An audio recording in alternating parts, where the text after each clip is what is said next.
Metabolism TV में आपका स्वागत है, जो आपके लिए मेटाबॉलिज्म और स्वास्थ्य के बारे में सही जानकारी का स्रोत है। आयोडीन के साथ डिटॉक्सिफिकेशन। मैं फ्रैंक सुआरेज हूँ, मोटापे और मेटाबॉलिज्म का विशेषज्ञ। ठीक है, मैं इस एपिसोड में उस जानकारी को पूरा करना चाहता हूँ जो मुझे एक पिछले एपिसोड में आयोडीन की मदद से शरीर से धातुओं के डिटॉक्सिफिकेशन के विषय में कमी रह गई थी।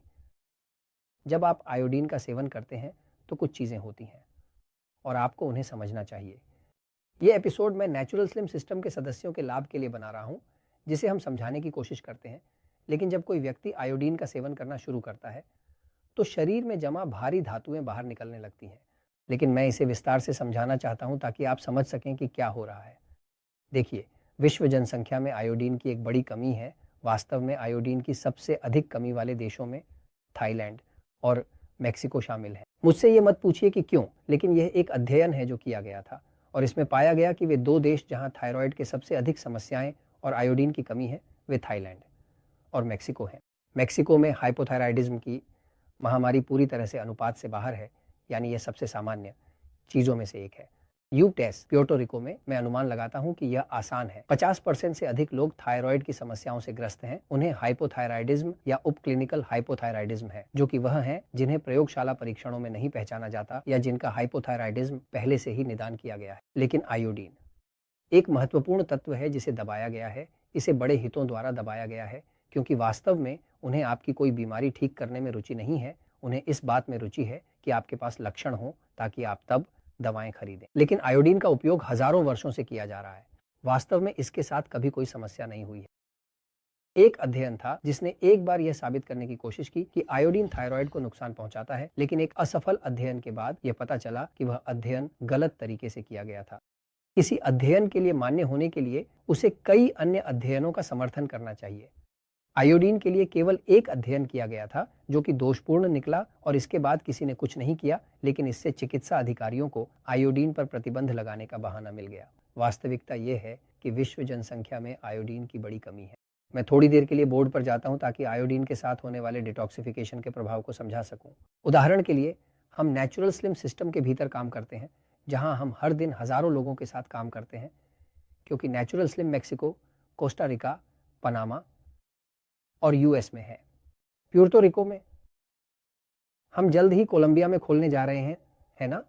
तो इन केंद्रों में हम हजारों लोगों के साथ काम करते हैं। ये हजारों लोग हैं जो मेटाबॉलिज्म को बहाल करने के लिए मदद खोजने आते हैं। क्यों? क्योंकि उन्होंने डाइट्स को आजमाया है और यह काम नहीं करती। वे वजन घटाते हैं, फिर से बढ़ाते हैं, भूखे रहने वाली डाइट्स करते हैं, थोड़ा खाने वाली डाइट्स करते हैं, वसा को काटते हैं और फिर भी वे मोटापे या अनियंत्रित मधुमेह की समस्याओं से जूझते रहते हैं। हम इस दृष्टिकोण से काम करते हैं कि व्यक्ति को यह समझने में मदद करें कि उसका शरीर कैसे काम करता है, और यदि हम व्यक्ति को शिक्षित करते हैं तो व्यक्ति अपने शरीर की मरम्मत करना शुरू कर देता है, लेकिन सही जानकारी के साथ। देखिए, आयोडीन या आयोडीन ऊर्जा के लिए एक महत्वपूर्ण तत्व है। एक पिछले एपिसोड में हमने कवर किया कि कैसे आयोडीन ही वह तत्व है जो आपकी थायराइड को T3 और T4 हार्मोन बनाने की अनुमति देता है, जो मेटाबॉलिज्म को चलाते हैं, मेटाबॉलिज्म को गति देते हैं और आपको वसा जलाने की अनुमति देते हैं। हमने ये भी कवर किया कि आयोडीन कैंसर रोधी है। ये महिलाओं के स्तन में कैंसर को रोकता है, पुरुषों में प्रोस्टेट कैंसर को रोकता है, क्योंकि आयोडीन उस प्रक्रिया को नियंत्रित करता है जिसे अपोप्टोसिस कहा जाता है, जो एक कोशिका की स्वाभाविक क्षमता है कि वह मर सके। यदि कोशिका 3 महीने तक नहीं मरती है तो वह नीचे की ओर बढ़ती रहती है और इसे कैंसर कहा जाता है। यानी कि सभी कोशिकाएं सामान्यतः 3 महीने में मर जानी चाहिए। जन्म लेती हैं, बढ़ती हैं और मर जाती हैं, जन्म लेती हैं, बढ़ती हैं और मर जाती हैं। यदि किसी भी समय कुछ पैदा होता है, बढ़ता है, मरता है, माफ कीजिए, पैदा होता है, बढ़ता है, बढ़ता है, बढ़ता है, बढ़ता है, बढ़ता है, बढ़ता है, बढ़ता है, बढ़ता है और नहीं मरता, तो आपके हाथों में कैंसर है। तो मूल रूप से आयोडीन ही वह है जो कोशिका को संदेश देता है कि मर जाओ, यानी अपना क्रियाकलाप का चक्र समाप्त करो और एक नई कोशिका आए। अब जब आप आयोडीन का सेवन करते हैं, यदि आप आयोडीन लेना शुरू करते हैं, तो हम उदाहरण के लिए नेचुरल स्लिम में कुछ कम डोज का उपयोग करते हैं जो धीरे धीरे बढ़ती हैं, और हम एक बहुत अच्छे स्वाद वाला आयोडीन उपयोग करते हैं क्योंकि ये ग्लिसरीन से बना होता है, ये मीठा होता है, जबकि सामान्य आयोडीन का स्वाद बहुत खराब होता है। जो हम उपयोग करते हैं उसे टायरोल कहा जाता है। यह हमारे लिए बहुत बहुत अच्छा काम कर रहा है, लेकिन जब आप आयोडीन के साथ सप्लीमेंटेशन शुरू करते हैं तो आपको यह जानना चाहिए कि आप एक डिटॉक्सिफिकेशन प्रक्रिया शुरू करने जा रहे हैं। डिटॉक्सिफिकेशन का मतलब है कि शरीर से विषाक्त पदार्थ बाहर निकलने वाले हैं। क्या होता है, क्या एक व्यक्ति जिसने बहुत सारा ब्रेड, बहुत सारा आटा, बहुत सारी पिज्जा खाई है, आपको पता होना चाहिए कि ब्रेड, आटा और जो कुछ भी गेहूं से संबंधित है 1964 तक ब्रेड को आयोडीन के साथ बनाया जाता था। वे ब्रेड में आयोडीन डालते थे। क्यों? क्योंकि उन्होंने पाया कि आयोडीन आटे को चिपकने से रोकता है, इसे नोड्यूल बनने से रोकता है। क्या आप समझ रहे हैं? यानी मूल रूप से आयोडीन का उपयोग 1964 के आसपास तक किया जाता था। सभी देशों में जो आटा उत्पादित होता था वह आयोडीन युक्त होता था, यह आयोडीन युक्त आटा था। फिर कोई आया जो सपोजिटली एक स्मार्ट आइडिया के साथ था, जो कि एक आधा बेवकूफ़ी भरा आइडिया था। उन्होंने आयोडीन को हटा दिया और आयोडीन के स्थान पर एक चीज रख दी जिसे ब्रोमाइड कहा जाता है। ब्रोमाइड एक हल्का खनिज है जो आयोडीन के साथ आवर्त सारणी में है, लेकिन यह एक ऐसा खनिज है जिसका मानव शरीर उपयोग नहीं करता है। यानी उसके शरीर की सभी कोशिकाओं में आयोडीन के रिसेप्टर्स होते हैं, लेकिन उसके शरीर की कोई भी कोशिका ब्रोमाइड के लिए रिसेप्टर्स नहीं रखती। इसका मतलब है कि शरीर इसका उपयोग नहीं करता है। वास्तव में यह एक विषैला खनिज है। किसी ने सोचा कि हम आयोडीन पर खर्च नहीं करें क्योंकि यह थोड़ा महंगा था, इसलिए ब्रोमाइड डालने का निर्णय लिया गया और रोटी से आयोडीन को पूरी तरह से हटा दिया गया। अब जो भी ब्रेड आप खाते हैं, जो भी आटा आप खाते हैं, उसमें ब्रोमाइड है। आपने बहुत सारी पिज्जा खाई, बहुत सारा आटा, बहुत सारी ब्रेड, आपके थायराइड में ब्रोमाइड भर जाएगा। जब शरीर में आयोडीन नहीं होता है तो क्या होता है, शरीर आयोडीन की तलाश करता है और अगर उसे नहीं मिलता तो वह थायराइड के अंदर जो भी उसे सबसे ज्यादा मिलता जुलता है की ओर चला जाता है। जिन लोगों ने बहुत सारा ब्रेड खाया है उनके शरीर में ब्रोमाइड भरा होता है, इसलिए थायराइड ब्रोमाइड से भरा रहेगा। उस व्यक्ति को नोड्यूल्स होने लगेंगे, ये वह, लेकिन ये एक ब्रोमाइड से भरा हुआ शरीर है। जब आप आयोडीन के साथ सप्लीमेंटेशन शुरू करते हैं तो ब्रोमाइड बाहर निकलने लगता है और इसे ब्रोमोराइटिस कहा जाता है, यानी ब्रोमोराइटिस। आप इंटरनेट पर ब्रोमोराइटिस के बारे में खोज सकते हैं।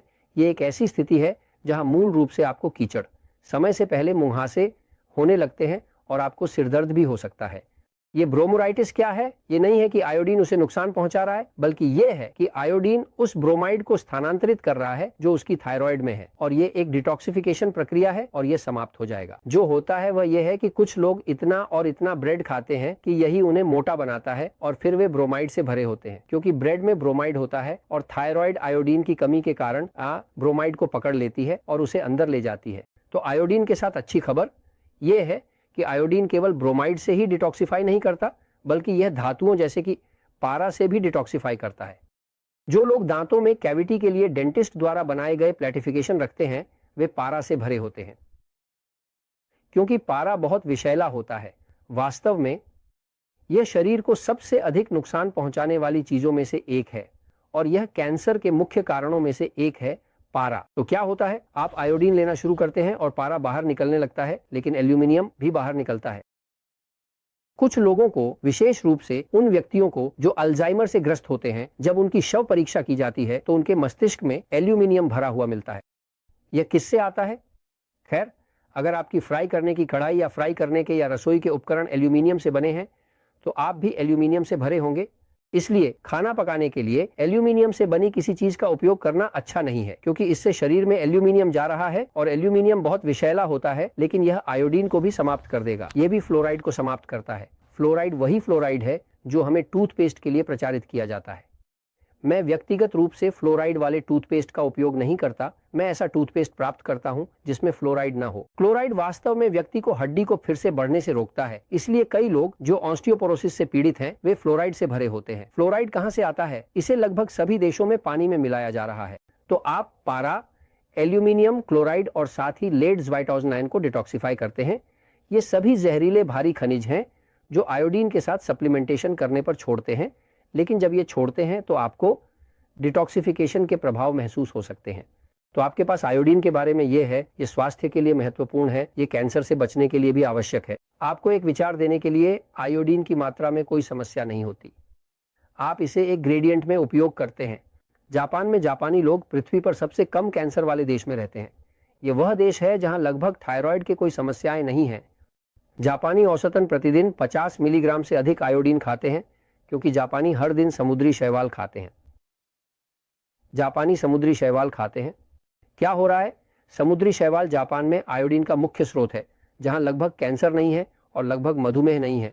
उदाहरण के लिए जापान में मधुमेह का प्रतिशत 2% है, प्यूर्टो रिको में 16.5% है और मेक्सिको में यह 15% से थोड़ा अधिक है। यानी आयोडीन एक बहुत ही स्वास्थ्यवर्धक पदार्थ है और जापानियों की तरह 50 मिलीग्राम खाने पर कोई अधिकता नहीं होती। 50 मिलीग्राम आयोडीन लगभग 16,000 गुना उस आयोडीन के बराबर है जो हम यहाँ उपभोग करते हैं। कोई समस्या नहीं है। जो होता है वह यह है कि अगर आपको डिटॉक्सिफिकेशन मिल रहा है तो इसका मतलब है कि यह अन्य धातुओं से भरा हुआ है जो घुस गई हैं या ब्रोमाइड से। मैं यह इसलिए बता रहा हूं क्योंकि सच हमेशा जीतता है